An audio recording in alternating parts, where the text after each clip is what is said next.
Assalamualaikum, kembali lagi sama gue Alvan di Metropolitan Immortals. Kalian udah pernah dengar belum kisah seorang hantu yang menghitung piring dari 1 sampai 9? Ya, ini dia kisah Okiku atau Bancho Sarayashiki.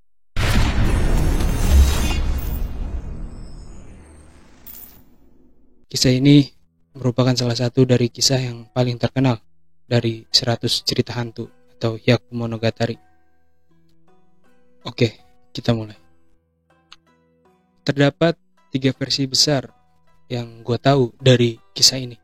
Yang pertama adalah folklore, yang kedua adalah Ningyo Joruri version, dan yang ketiga adalah Okamoto Kido version.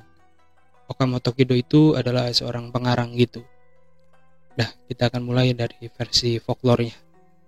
Di sini diceritakan pada suatu hari terdapat seorang pelayan cantik yang bernama Okiku. Dia bekerja pada seorang samurai yang bernama Aoyama Tessan. Aoyama sudah menyukai Okiku dari sejak lama dan dia sering melamar atau menawarkan Okiku untuk menikah dengannya. Namun Okiku selalu menolak tawaran atau ajakan dari Aoyama. Aoyama dengan karena dia sakit hati dan tetap kekeh atau terobsesi gitu dengan si Okiku, dia melakukan tipu muslihat. Dia menjebak Okiku agar Okiku ingin menikah dengannya. Pada suatu hari Aoyama mengambil salah satu dari 10 piring berharga yang merupakan pusaka keluarga Aoyama. Piring-piring ini merupakan piring-piring yang sudah diamanatkan kepada Okiku untuk dijaga gitu. Nah, Aoyama ngambil tuh satu piringnya ini, menyembunyikannya gitulah. Nah, kemudian Okiku menghitung piring-piring yang dia jaga itu. Dia menghitung 1, 2, 3, 4, 5, 6, 7, 8, 9. Harusnya jumlahnya ada 10. Tapi dia tidak bisa menemukan piring ke-10 itu. Dia terus menghitungnya. 1, 2, 3, 4, 5, 6, 7, 8, 9, 10. Lagi, dia menghitung lagi. Terus menerus dia menghitung. Dan akhirnya dia panik. Dia sadar kalau piring itu tidak ada. Kemudian dia menangis sambil merasa bersalah kepada Aoyama. Saat sampai di Aoyama memulai rencana jahatnya. Dia mengatakan kepada Okiku kalau dia tidak akan mempermasalahkan masalah piring ini kecuali Okiku ingin menikah dengannya. Piring ini dikategorikan sebagai piring yang sangat berharga, yang mana pada saat itu bagi keluarga Aoyama, jika piring ini dihilangkan oleh seseorang, maka orang itu pantas menerima hukuman mati. Maka pada saat itu Aoyama terus berusaha mengancam gitu ya, mungkin lebih ke mengancam Okiku agar menikah dengannya. Nah, pada saat itu kan ditawarin tuh, Okiku, aku gak akan mempermasalahkan masalah piring ini, tapi ada syaratnya, kamu harus menikah denganku. Nah, kemudian Okiku di sana menjawab dia tidak ingin menikah dengan Aoyama. Mendengar penolakannya ini, Aoyama benar-benar kesal dan dia melempar Okiku ke dalam jurang hingga menyebabkan Okiku mati. Setelah kematian Okiku, dia berubah menjadi hantu balas dendam atau Onryo. Pada saat dia menjadi Onryo, dia terus menghitung piring-piringnya. Dia menghitung terus 1, 2, 3, 4, 5, 6, 7, 8, 9. Pada hitungan ke-10, hantu Okiku berteriak sangat menyeramkan, menggantikan hitungan ke-10 dari piring yang tidak dapat dia temukan. Dikatakan bahwa Okiku menyiksa pembunuhnya dengan terus menghitung dan berteriak pada hitungan ke-10. Di sisi lainnya, ada yang bilang bahwa selama dia menjadi onryo atau hantu balas dendam, ia justru menyiksa dirinya sendiri dengan menghitung piring-piring itu 1 sampai 9, dan pada hitungan ke-10 dia menjerit sangat menyeramkan. Pembalasan dendam hantu Okiku ini diketahui berhenti ketika ada seorang eksorsis atau seorang tetangga membantu hantu Okiku itu dengan mengatakan 10 atau to pada hitungan ke-10 dari Okiku. Maka pada saat itu hantu Okiku sudah tidak terlihat lagi di sekitar sumur itu. Versi kedua, yaitu versi Ningyo Joruri, diceritakan terdapat seorang lord dari Himeji Castle yang bernama Hosokawa Katsumoto. Saat itu ia mengalami jatuh sakit. Warisnya yang bernama Tomonosuke berusaha untuk mensuksesikan dirinya dengan cara memberikan satu set piring berharga yang berisi 10 buah gitu. Nah, rencana dari Tomonosuke ini mendapatkan pemberontakan dari kepala pelayannya sendiri yang bernama Tetsuzan. Nah, saat itu Tetsuzan berusaha untuk membujuk seorang perempuan yang merupakan tunangan dari pengikutnya Tomonosuke. Perempuan ini sama bernama Okiku. Nah, nama dari tunangannya Okiku ini itu adalah Taketsune. Suatu ketika Tetsuzan menjalankan rencananya. Dia menyuruh seorang mata-mata untuk mengambil 1 dari 10 piring berharga yang ingin diberikan oleh Tomonosuke kepada Shogun.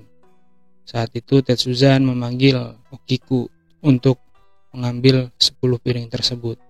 Kemudian saat itu Tetsuzan ini minta Okiku untuk membantunya untuk berkhianat dan membunuh Tomonosuke.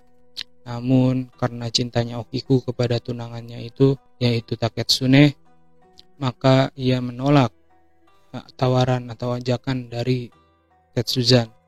Tetsuzan pun marah dan dia melakukan tipu muslihatnya. Dia menyuruh Okiku untuk membuka kotak yang dia bawa yang berisi 10 piring tadi, 10 piring heirloom, piring berharga tadi. Nah, di sini ketika dihitung 1, 2, 3, 4, 5, 6, 7, 8, 9. Okiku tidak dapat menemukan piring ke-10. Pada saat itu, Tetsuzan menuduh Okiku kalau dia telah menghilangkan salah satu dari 10 piring berharga itu. Kemudian Tetsuzan bilang ke Okiku, "Aku tidak akan membocorkan masalah ini kepada siapapun jika kamu ingin menjadi kekasihku." Pada saat itu, lagi-lagi Okiku menolak Tetsuzan karena cintanya pada Taketsune. Tetsuzan pun kesal ya dia. Kemudian dia menyiksa Okiku dan menggantung Okiku di atas sumur gitu. Tapi di sini masih hidup gitu, disiksa gitu Okikunya. Terus dipukul-pukulin sama si Tetsuzan ini. Nah, di sini nih setelah si Okiku dipukul, dimasukin ke sumur, ditarik lagi, dipukul lagi. Akhirnya si Tetsuzan nanya lagi nih, minta lagi nih, nawarin lagi nih ke Okiku. Mau nggak lu bantuin gua gitu buat bantu membunuh Tomonosuke dan menjadi istri dan menjadi kekasih gua gitu, kata si Tetsuzan. Nah, lagi-lagi di sini Okiku menolak tawaran dari Tetsuzan dan Tetsuzan pun sangat marah dan dia membunuh Okiku hingga Okiku jatuh ke dalam sumur. Kemudian pada saat Tetsuzan menyeka pedangnya, dia mendengar suara Okiku yang sedang menghitung jumlah piring tadi. Dan dia melihat Okiku yang keluar dari sumur. Ya, kemudian versi ketiga yaitu versi Okamoto Kido. Di sini diceritakan terdapat seorang bawahan shogun yang bernama Aoyama Hirama. Nah, dia memiliki cinta terhadap seorang pelayan yang bernama Okiku. Diceritakan di sini Okiku juga merupakan pelayan yang cantik. Di sini diceritakan kalau Aoyama sudah menjanjikan ke Okiku kalau ia akan menikah dengan Okiku.